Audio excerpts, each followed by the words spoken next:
The news of Supreme Overlord Vexnathi's death spread through the Velkari Imperium faster than their fastest ships could travel. On 300 worlds, species that had been subjugated for centuries looked up at the stars with new hope in their hearts. If the mighty Imperium could be defeated by primitive humans using crude kinetic weapons, perhaps freedom was not just a dream after all. Commander Yelnara stood in the ruins of the High Council chamber on the Velkari homeworld, surrounded by the shattered remains of a 1,000-year empire. She was younger than most Velkari leaders, chosen not for her loyalty to the old ways but for her ability to think beyond traditional Imperium doctrine. The other surviving council members had elected her as the new Supreme Commander, though they all knew the title meant little now. The reports coming in from across their territory painted a grim picture. On Xerion Prime, the reptilian Zerathi had risen in revolt, using weapons they had hidden for decades. The crystal beings of Andara had declared independence and were fortifying their homeworld with defensive systems built from Velkari technology they had secretly copied. Even the peaceful Morphans of the Outer Rim were refusing to send tribute shipments to the capital. "How many ships do we have left?" Yelnara asked her military advisor, Admiral Tethron. The old admiral consulted his tactical displays with shaking hands. In 2 battles, humanity had destroyed nearly 800 Velkari warships, including their 2 most powerful fleets. Perhaps 200 vessels scattered across our territory, most of them dealing with rebellions on former client worlds. Yelnara felt the weight of their situation pressing down on her. The Imperium that had seemed unshakable just months before was crumbling from within, and it was all because of one small blue planet whose inhabitants refused to accept their proper place in the galactic order. On Earth, President Helen Stone addressed a joint session of the Global Assembly, but the tone was very different from the desperate emergency meetings that had characterized the early days of the conflict. Now she spoke to representatives of a species that had accomplished the impossible and lived to tell the tale. "My fellow humans," she began, "we have won a victory that will be remembered as long as our species exists among the stars. But victory brings its own challenges. The galaxy now looks to us for leadership, and we must decide what kind of leaders we want to be." General Amy Brooks, now bearing the title of Supreme Allied Commander, presented intelligence reports from across known space. The Velkari Empire was fragmenting rapidly as dozens of species declared independence. Some were asking for human military assistance, while others were simply trying to survive the chaos that followed the collapse of imperial authority. "We're receiving requests for help from 18 different species," she reported. "The Morphans want us to protect their trade routes. The Zerathi are asking for weapons to fight remaining Velkari forces. The Andromedans want to establish a formal alliance with Earth." Dr. Lisa Carter, now serving as Earth's first Xenological Affairs Minister, had been studying the political situation throughout former Velkari territory. Her analysis painted a complex picture of a galaxy in transition, where the old order was dying but nothing had yet taken its place. "The collapse of the Imperium has created a power vacuum," she explained. "Without central authority, some regions are descending into chaos. Pirates are raiding former imperial worlds. Ancient conflicts between species are flaring up again. If we don't help establish some kind of stability, millions of beings could suffer." President Stone knew that humanity stood at a crossroads.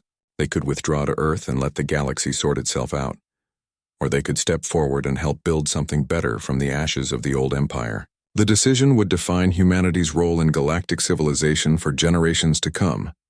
The answer came in the form of the Terran Federation Charter, signed in the same Geneva Assembly Hall where Earth's leaders had once debated surrender to alien masters. The document established humanity's commitment to protecting the freedom of all sentient species and opposing any power that sought to dominate others through force. Captain Jake Morrison, the man who had first encountered the Velkari, now commanded the Federation flagship UFS Liberty. His mission was to patrol former imperial space, helping newly independent worlds establish their own governments and defend themselves against remaining Velkari forces or other threats. The transformation of human technology had been remarkable. Working with alien scientists and engineers from liberated worlds, Earth's factories now produce ships that combined human ingenuity with advanced galactic science. The new Federation vessels were faster and more powerful than anything the Velkari had built, but they retained the electromagnetic warfare systems that had proven so effective against psionic species. On the former Velkari capital world, Commander Yelnara made a decision that would have been unthinkable just months before. She opened direct communications with Earth, requesting a meeting with human leaders to discuss terms for ending the conflict. The meeting took place aboard the neutral, Space Station Harmony Point, hastily constructed in the no-man's land between Earth and former Velkari territory. General Brooks led the human delegation, accompanied by President Stone and several alien representatives from the newly formed Terran Federation. Yelnara arrived with only a small escort, a stark contrast to the overwhelming displays of force that had characterized earlier Velkari diplomacy. She looked older than her years, bearing the weight of an empire's collapse on her shoulders. "I come to discuss the future of my people," she said simply. "The old Imperium is dead, destroyed by our own arrogance and your people's courage. What remains is the question of whether Velkari civilization will survive at all." President Stone studied the alien leader carefully. There was no trace of the condescending superiority that had marked earlier Velkari encounters. This was a being who had learned humility through devastating defeat. "The Terran Federation has no interest in conquering the Velkari or seeking revenge for your past actions," Stone replied. "But we also cannot allow you to rebuild your empire and threaten other species again." The negotiations continued for weeks, with both sides working to find a solution that would prevent future conflicts while allowing the Velkari to maintain their dignity as a species. The final agreement dissolved the Imperium into several smaller, independent Velkari nations, each limited in military strength but free to govern themselves according to their own values. In return, the Federation offered protection against external threats and assistance in rebuilding Velkari worlds that had been damaged in the recent conflicts. It was not the complete submission that many humans had expected, but it was a solution that promised lasting peace. The signing ceremony took place in the same chamber where Admiral Zethkar had once demanded humanity's surrender. Now Admiral Zethkar himself, captured during the retreat from Earth, stood as a witness to his people's transformation. He had lost his arrogance along with his fleet, and had become one of the strongest advocates for peaceful coexistence with other species. "Your people taught us something we had forgotten in our centuries of dominance," he told Captain Morrison during a quiet moment after the ceremony. "True strength comes not from the ability to dominate others, but from the wisdom to choose when not to use that power." As the months passed, the new galactic order began to take shape. The Terran Federation grew to include dozens of species, all united by the principle that no civilization should be forced to submit to another's rule. Human ships patrolled trade routes that had once been controlled by Velkari fleets, but their mission was protection rather than conquest. The transformation was perhaps most visible in the career of Lieutenant Bobby Chen, a young officer who took command of the FSV Cooperation, the first joint human Velkari patrol vessel.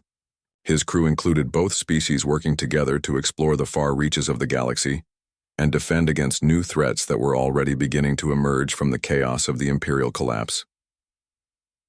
Dr. Peter Kim, now director of the Federation Science Council, worked with alien researchers to develop new technologies that combined the best of human and galactic science. The electromagnetic warfare systems that had defeated the Velkari were refined into defensive tools that could protect any species from psionic domination or mental manipulation. But perhaps the most important change was in how the galaxy viewed humanity itself. The species that had once been dismissed as primitive savages were now feared and respected as liberators who had toppled the greatest empire in known history.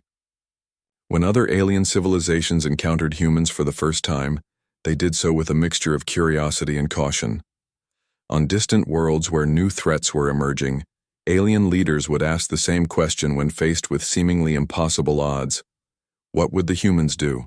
The answer usually involved tactics that seemed crazy to civilized minds, but proved devastatingly effective against enemies who expected logical, predictable behavior. The story of humanity's victory over the Velkari became legend throughout the galaxy.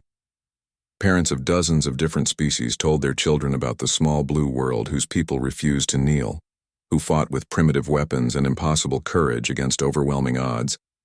News of the Velkhari defeat spread through the galaxy like wildfire, carried by merchant ships and diplomatic vessels to every corner of known space. On the conquered worlds of the Imperium, species that had not dared to whisper rebellion for centuries began to speak in hushed tones about the humans who had made the mighty fleet retreat.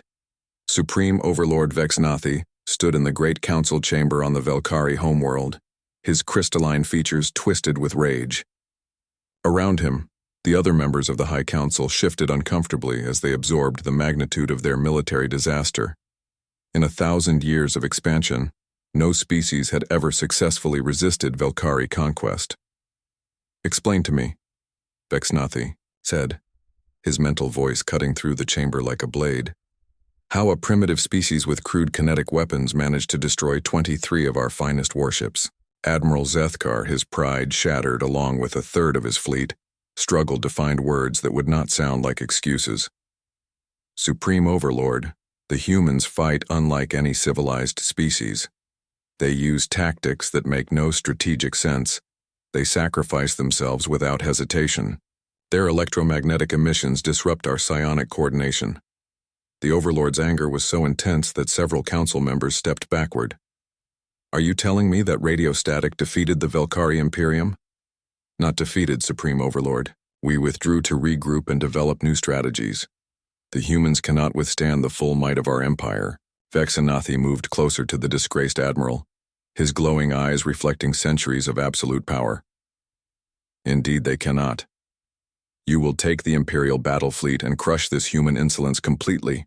500 ships, planet killer, weapons, orbital bombardment platforms. Turn their worlds into cinders and scatter the ashes across space."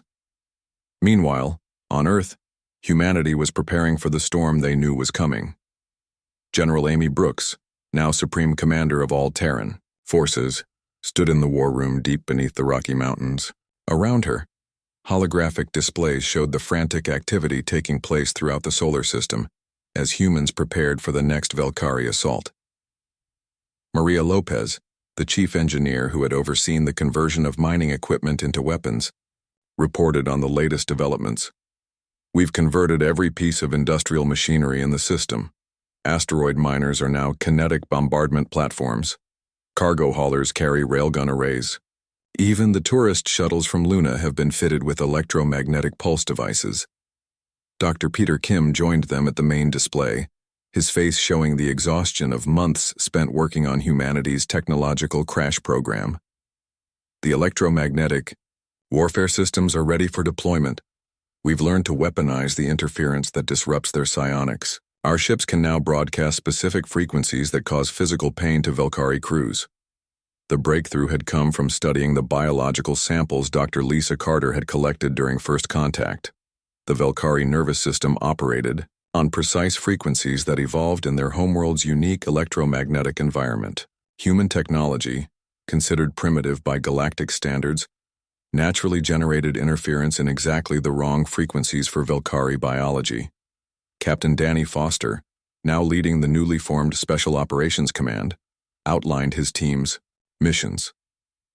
"We've identified weak points in their ship designs from the wreckage at Mars. Small teams can infiltrate their vessels during battle and plant electromagnetic pulse charges in their power cores. It's a suicide mission, but volunteers are lining up." General Brooks studied the tactical displays showing Velkhari fleet movements. Intelligence reports suggested they were massing the largest invasion force in their history, enough ships to crack planets and boil away oceans. Humanity's only advantage was that the aliens still did not understand what they were truly facing. "Operation Thunderbolt is our only chance," she announced to the assembled commanders. "Instead of defending Earth, we attack their entire fleet simultaneously. Every ship we have, from battle cruisers to mining tugs, converges on their formation at maximum speed." The strategy was audacious beyond belief. Rather than trying to protect human worlds, they would throw everything they had at the Velkhari in one massive assault. It violated every principle of military defense, which was exactly why it might work. Admiral Sandra Price, commander of the reformed Earth fleet, reviewed the battle plans with her senior officers. The fleet she commanded bore little resemblance to the elegant warships other species built. Human vessels looked crude and utilitarian, with exposed armor plating and weapon systems that seemed bolted on wherever they would fit. But appearances were deceiving. Each ship had been designed with one purpose: to get close enough to Valkyrie vessels to deliver devastating kinetic strikes while jamming their coordination systems. Speed and surprise would have to substitute for sophisticated technology. The waiting ended when long-range sensors detected the Valkyrie Imperial battle fleet entering the outer solar system. 500 warships moved in perfect formation, their energy signatures so powerful they could be detected from Neptune. Each vessel was larger and more advanced than anything in the previous invasion force. Supreme Overlord Vexnathi commanded the fleet personally, determined to oversee humanity's destruction. His flagship, the Infinite Dominion, was a mobile fortress, capable of destroying entire star systems. Around it, planet-killer ships prepared to reduce Earth to molten rock and radioactive dust. "Begin the assault," Vexnathi commanded as his fleet approached the inner planets. "Destroy every human installation, every ship, every trace of their existence. Let this be a lesson to any species that considers defying Valkyrie authority." The alien fleet moved with devastating purpose toward Earth, expecting to find the scattered remnants of human defenses cowering behind their homeworld. Instead, they encountered something unprecedented in galactic warfare: a coordinated suicide attack involving thousands of ships. Admiral Price led the human swarm in her flagship, the UES Constitution. Around her, every vessel humanity could put into space accelerated toward the Valkyrie formation. Massive battlecruisers flew alongside converted cargo haulers.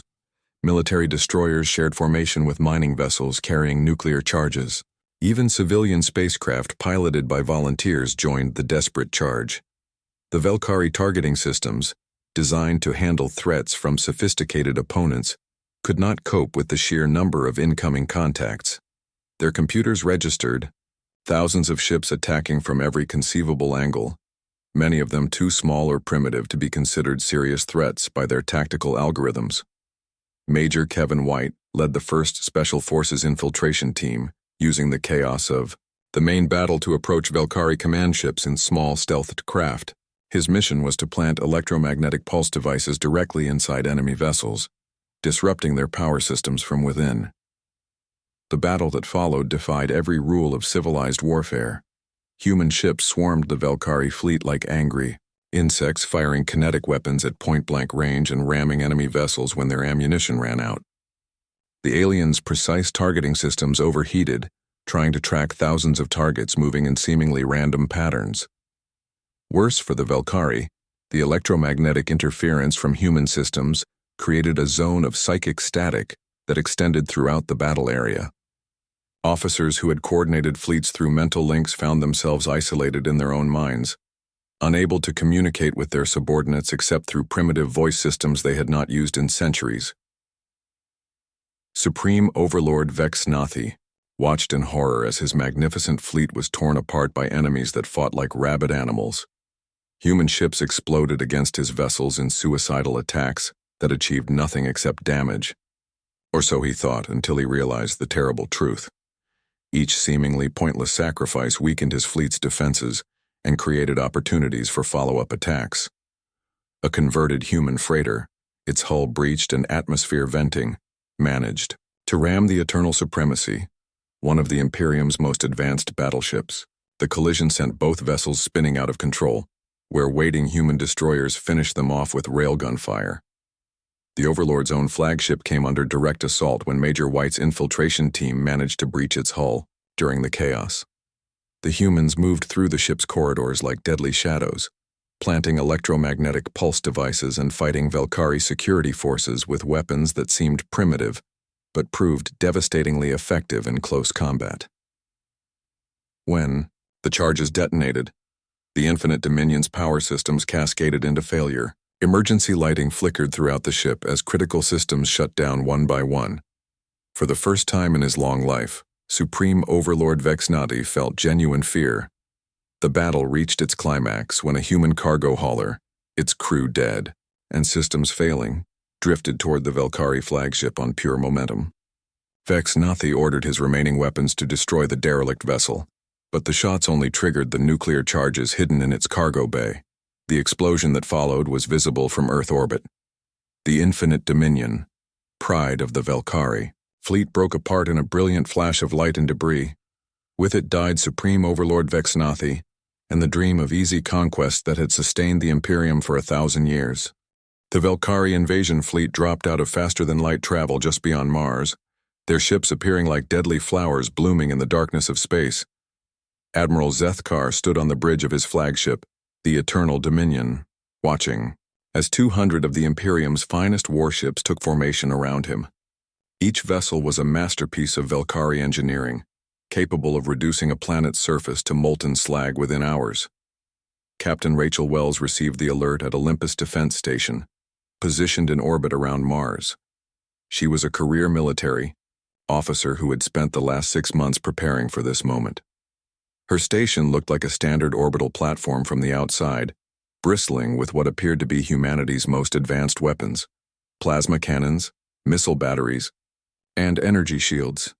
The Velkari fleet moved with the confidence of predators approaching helpless prey. Their ships maintained perfect formation, their energy shields glowing like tiny stars against the black of space. Admiral Zethkar opened communications with the primitive human defenders, his voice carrying across space with casual authority. Humans of Earth, this is your final opportunity to surrender. We have come with sufficient force to end your resistance permanently. Lay down your weapons and prepare to accept Velkari rule. You have 1 hour to respond. Captain Wells looked around at her crew of 30 brave men and women who had volunteered to be humanity's first line of defense. They all knew their chances of survival were practically zero, but they also knew their job was not to survive. Their job was to send a message. She opened a channel to the Velkari fleet and spoke the words that General Brooks had chosen for this moment. Words that would be remembered for as long as humans existed among the stars. Admiral Zethkar, this is Captain Rachel Wells of the Terran Defense Force. I have a message for you and your empire. Come and take it. The reaction from the Velkari fleet was immediate. Zethkar felt something he had not experienced in decades: genuine anger. No subject species had ever spoken to the Imperium with such disrespect. The humans would pay dearly for their insolence. Destroy the orbital platforms, he commanded. Target their weapons and leave the command sections intact. I want survivors to witness the futility of resistance. 12 Velkari warships opened fire simultaneously, their particle beam weapons lashing out across millions of kilometers to strike the human defenses. The beams were precise and devastating, designed to slice through enemy shields and armor with surgical accuracy. The first strikes hit Olympus Station exactly where Zethkar intended, cutting through the platform's outer hull like a blade through paper. Secondary explosions bloomed along the station's surface as what appeared to be weapons magazines detonated. Within minutes, the station was breaking apart, pieces of debris spinning away into the darkness. Similar scenes played out around Mars's human defense platforms died under Velkari fire. The alien weapons were everything their intelligence had suggested: efficient, powerful, and utterly superior to anything humanity had built. Admiral Zethkar allowed himself a moment of satisfaction as he watched the primitive defenses crumble. But then something went wrong. The debris from the destroyed stations began to move in ways that defied physics. What Zethkar had assumed were random pieces of wreckage suddenly accelerated toward his fleet with purpose and deadly intent. Too late, he realized the truth. The stations had been hollow shells designed to look like real weapons platforms. The real weapons had been hidden elsewhere. From asteroid mines scattered throughout the belt between Mars and Jupiter, humanity's true defenses revealed themselves. Railgun installations that had been disguised as mining equipment opened fire with devastating effect. Instead of energy beams or plasma bolts, they fired solid slugs of tungsten accelerated to incredible speeds by electromagnetic fields. The Velkari energy shields, designed to deflect or absorb energy weapons, were useless against kinetic projectiles. The tungsten penetrators punched through the shields as if they did not exist. slamming into ship hulls with the force of nuclear explosions. 3 Velkari warships died in the first salvo, their elegant hulls cracking open like eggs. Worse for the aliens, the crude human electronics in the railgun installations were generating massive electromagnetic interference. Across the Velkari, fleet psionic officers suddenly found themselves cut off from their telepathic networks. The mental coordination that allowed them to fight as one was being jammed by the primitive radio frequencies of human technology. Admiral Zethkar felt the disruption like a physical blow. The constant background hum of his officers' thoughts vanished, leaving him isolated in his own mind for the first time in decades. Around him, his crew struggled to maintain their composure as their enhanced senses were overwhelmed by the chaotic emissions from human weapons. Commander Steve Martinez led the first human counterattack from the bridge of the destroyer UES Defiance. His ship had been built in the 6 months since first contact, designed not to match Velkari technology but to exploit its weaknesses. The Defiance looked crude compared to alien vessels, with exposed armor plating and weapons that seemed bolted on as afterthoughts. What the Velkari could not understand was that the crude appearance was intentional. The Defiance had been built to fight in ways that violated every rule of civilized warfare. Instead of maintaining formation and firing at optimal ranges, Martinez ordered his ship into a spinning tumble that sent it careening toward the Velkari fleet at impossible angles. The alien targeting computers programmed to predict the behavior of logical opponents could not track a ship that seemed to be completely out of control. The Defiance rolled and spun through space, firing its railguns in directions that made no tactical sense to observers who expected rational behavior. But there was method to the apparent madness. Each wild maneuver brought the human ship closer to its targets while making it impossible to predict where it would be from one second to the next. The Velkari found themselves trying to hit a target that moved like a drunken comet, all while their own coordination broke down under electromagnetic interference. More human ships emerged from their hiding places throughout the solar system. Cargo haulers that had been retrofitted with weapon systems joined the battle. Mining vessels armed with nuclear charges accelerated toward Velkari ships on suicide runs. Even civilian spacecraft had been equipped with electromagnetic pulse devices and piloted by volunteers who knew they would not survive the mission. The space around Mars became a chaotic battlefield unlike anything the Velkari had ever experienced. Their sophisticated battle plans, developed over centuries of conquest, were useless against enemies who fought like wild animals. Human ships attacked from every direction at once, using tactics that seemed to have no logic beyond causing as much damage as possible. Captain Wells, somehow still alive in a section of Olympus Station that had not been destroyed, watched the battle through her remaining sensors. The human fleet was taking terrible losses, but they were also doing something unprecedented.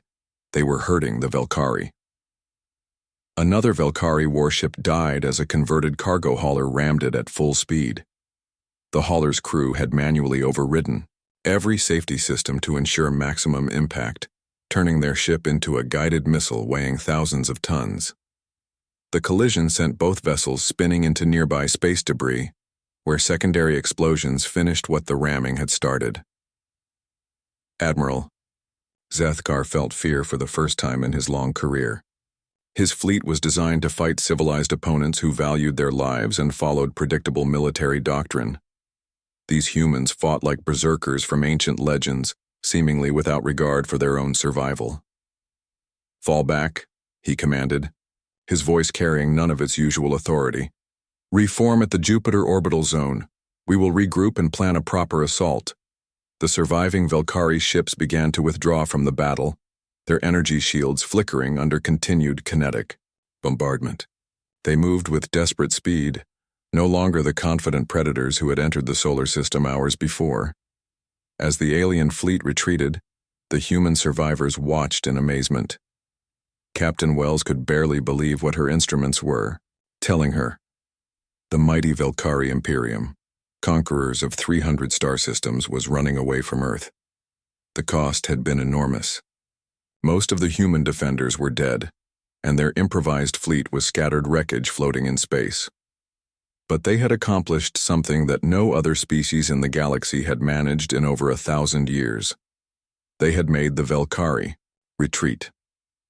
News of the battle spread across subspace communications faster than the retreating fleet could travel. On worlds throughout the Velkari Empire, subject species whispered in amazement about the impossible. Someone had defied the Imperium and lived to tell about it. On Earth, General Brooks received the battle reports with grim satisfaction. The first phase of her plan had worked better than she had dared to hope. The aliens now knew that conquering humanity would not be the easy task they had expected, but she also knew that this was only the beginning. The Velkari would return with greater force and better preparation.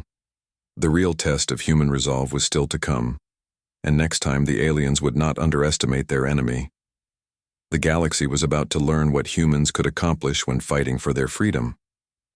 President Helen Stone stood in the center of the Global Defense Assembly, watching as representatives from every nation on Earth took their seats.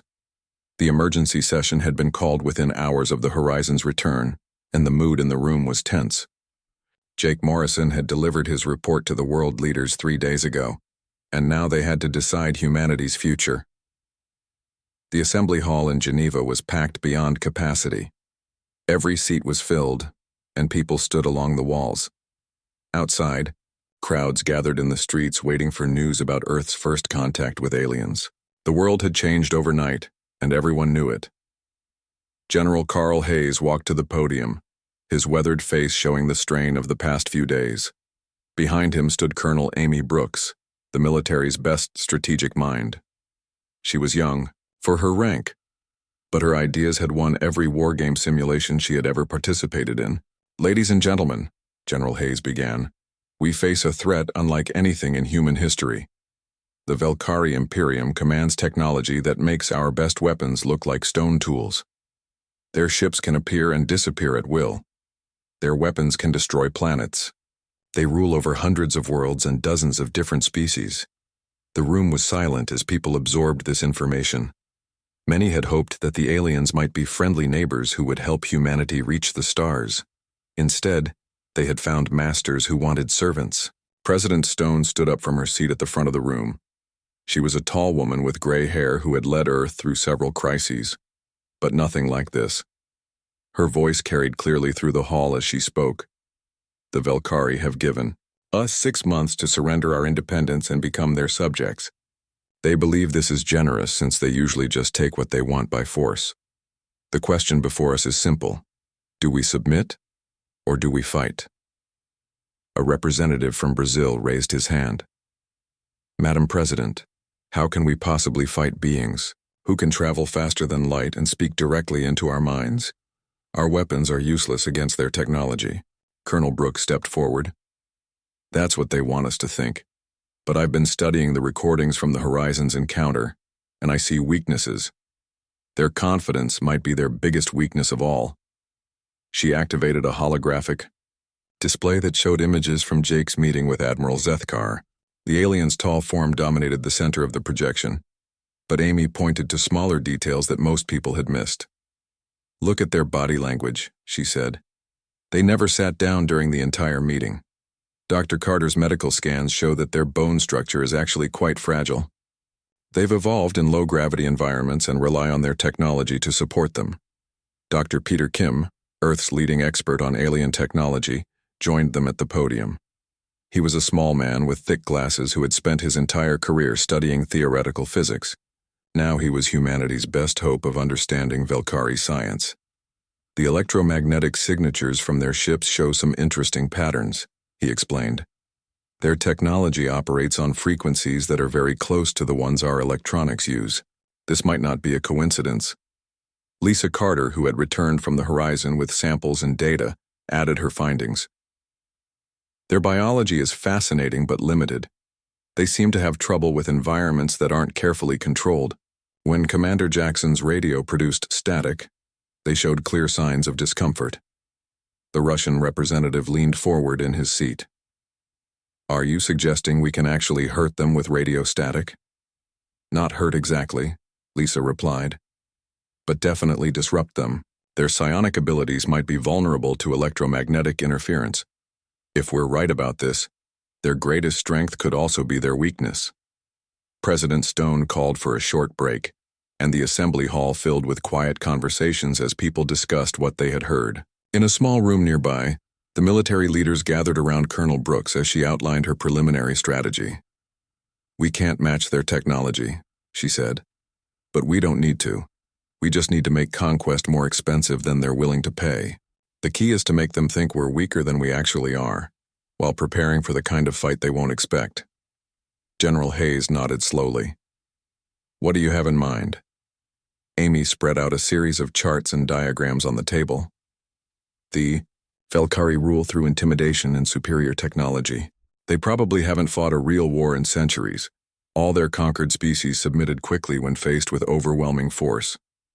She pointed to different locations on a star map. "But humans are different. We've been fighting each other for thousands of years. We know how to fight enemies who are bigger and stronger than we are. We know how to win when we're outnumbered." Tony Rodriguez, the head of Earth's largest weapons manufacturing company, joined the discussion.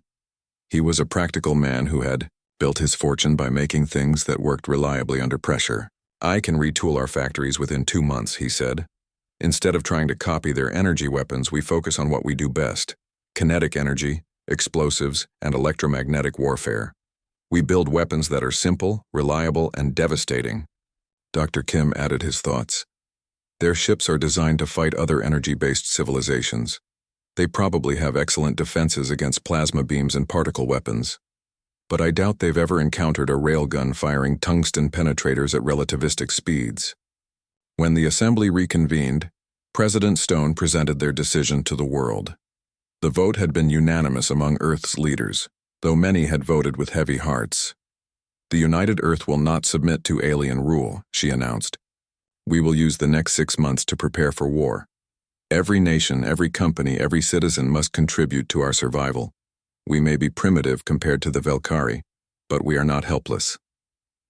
The next few weeks saw the largest mobilization in human history.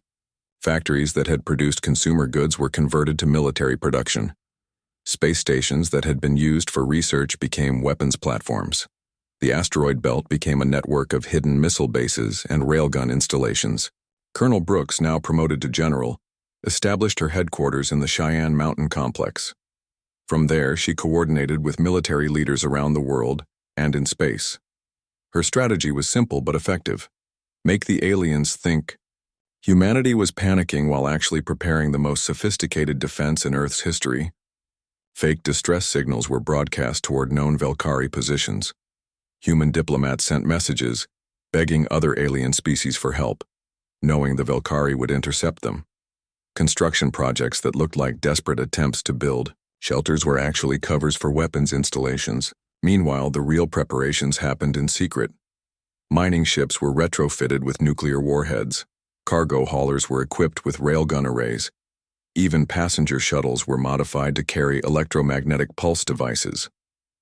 Dr. Carter led a team of biologists in studying everything they knew about Velkari physiology. Her research confirmed their suspicions. The aliens were physically weak and dependent on their technology. More importantly, their psionic abilities required specific neural frequencies that could be disrupted by the right kind of electromagnetic interference. As the 6-month deadline approached, Velkari scout ships began appearing at the edge of the solar system. They observed human activity with what appeared to be amusement. From their perspective, the primitive humans were running around like frightened animals, building defenses that would be useless against superior Velkari technology. Admiral Zethkar reviewed the intelligence reports from his scouts while sitting in his command chamber. The humans were indeed preparing for war, but their preparations looked pathetic compared to Velkari might. They were building kinetic weapons and electromagnetic devices, the kind of primitive tools that civilized species had abandoned centuries ago. "They actually think they can fight us," he told his subordinates. "This will be an excellent demonstration to the other species in our empire. They will see what happens to those who refuse the generous offer of Velkari protection." The admiral ordered his fleet to prepare for invasion. He would bring overwhelming force to crush human resistance quickly and completely. The lesson needed to be clear: the Velkari Imperium was not to be defied. On Earth, General Brooks received reports of the Velkari fleet's movement toward the solar system. Her preparations were as complete as they could be in 6 months. Humanity had built more weapons in that time than in any previous period of their history, but she knew it might not be enough. In the final days before the invasion, she met with President Stone and the other world leaders. The mood was somber but determined. They had chosen their path and now they would see where it led. Whatever happens, President Stone said, we'll face it as free human beings. Our children will either inherit a world worth living in, or they'll know their parents died fighting for it. The Valkyrie fleet was 3 days away from Earth, and humanity was ready to show the galaxy what humans could do when their backs were against the wall. Captain Jake Morrison stood on the bridge of the UES Horizon, watching the stars through the main viewing screen. The ship had been traveling for 3 months toward the Kepler 442 system, following strange signals that Earth's deep space monitors had detected. The signals were clearly artificial, which meant only one thing: humanity was not alone in the universe. Dr. Lisa Carter walked up beside him, holding her tablet with the latest analysis. She was the ship's xenobiologist, a small woman with bright eyes who had spent years wondering if this day would ever come. Behind them, Commander Roy Jackson checked his weapon systems for the 100th time that week.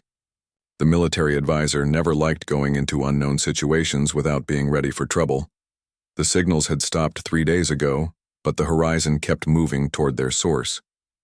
Jake had orders from Earth to make contact if possible, but to be careful. Nobody knew what they might find out here in the darkness between stars. Lisa looked at her readings and frowned.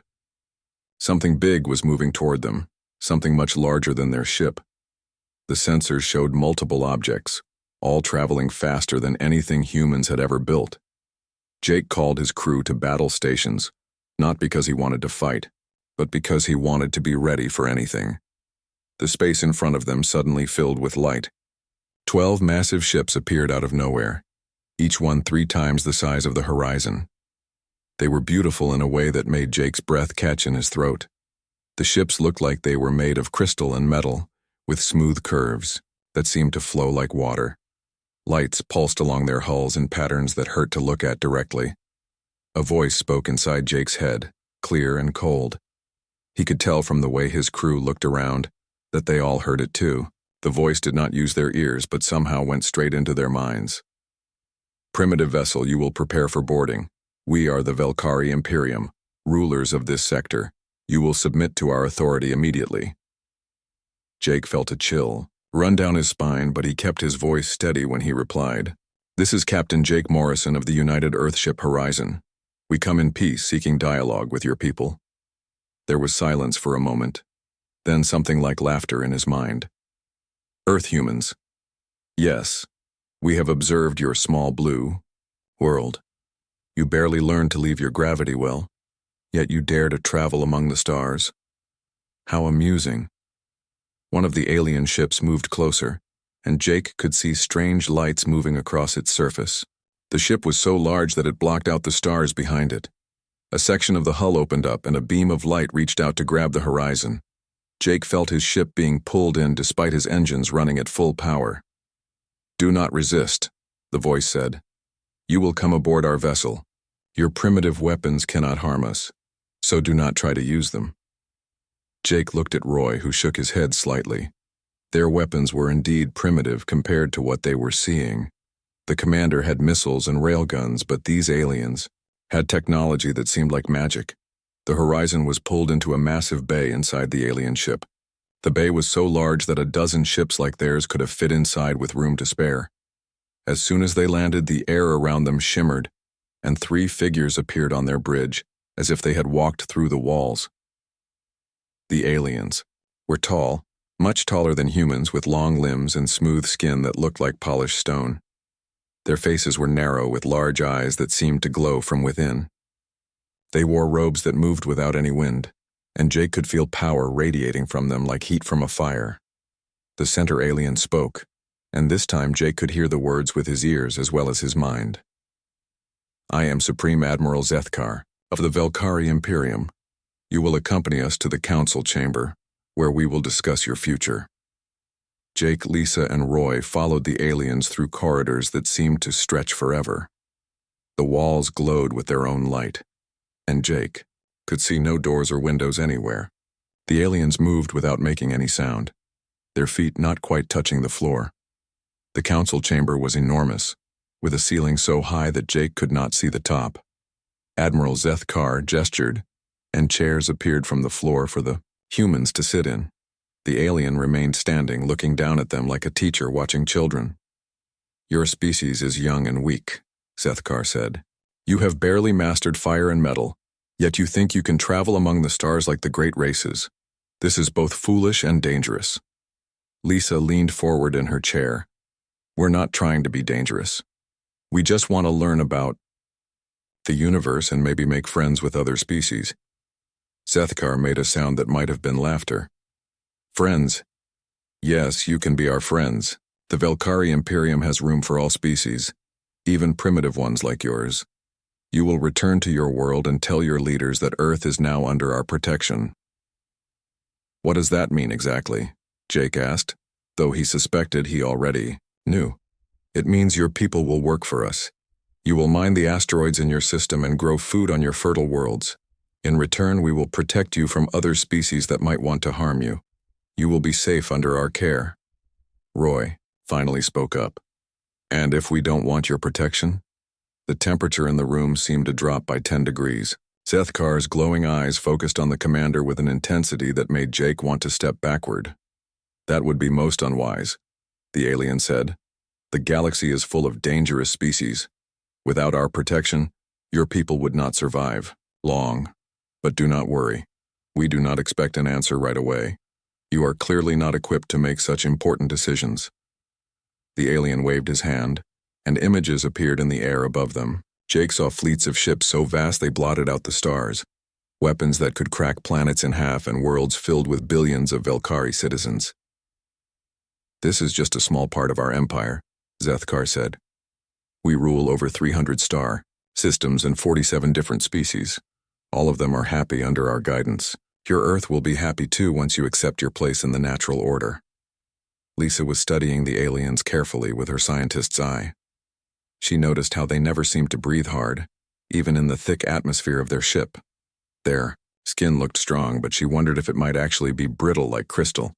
Most interesting of all, she saw that they seemed uncomfortable when Roy's military radio crackled with static.